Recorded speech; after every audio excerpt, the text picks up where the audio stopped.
afternoon. If you're watching this, then you probably struggle with small talk.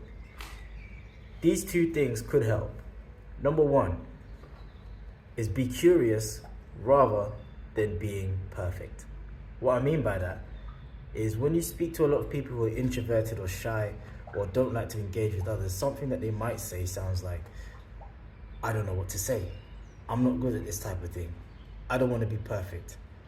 I don't want to be rejected.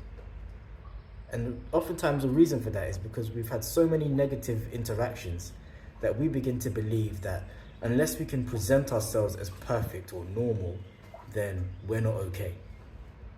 Unless we can find the right words to say, that it's not okay to say it. And so sometimes we can back away and shy away from conversation altogether, or sometimes we can say that one awkward thing, abort mission, and then kick ourselves for the rest of the day. The attention is focused a lot on I. It's focused inward. But the problem is that life in the world is often happening out there. That said, I want you to be a detective rather than a man on the run from conversation.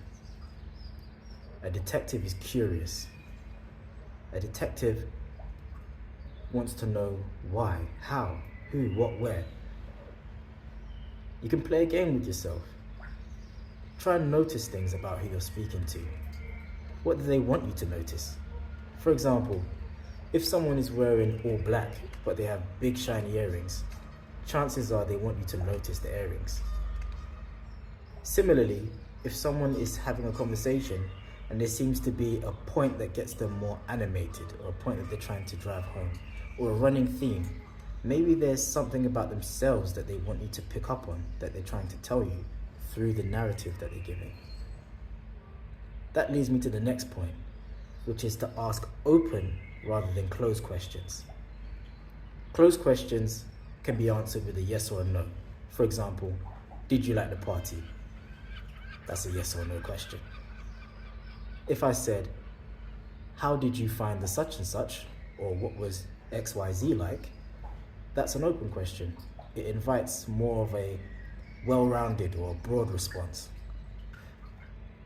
Saying that, I would advise against asking why questions too much, because sometimes a why question can be too direct, or it can be accusatory.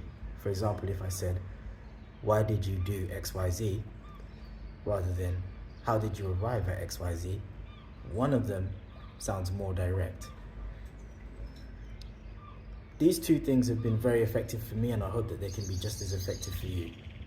So again, number one is be curious rather than being perfect. And number two is to ask open rather than closed questions. Have a good day.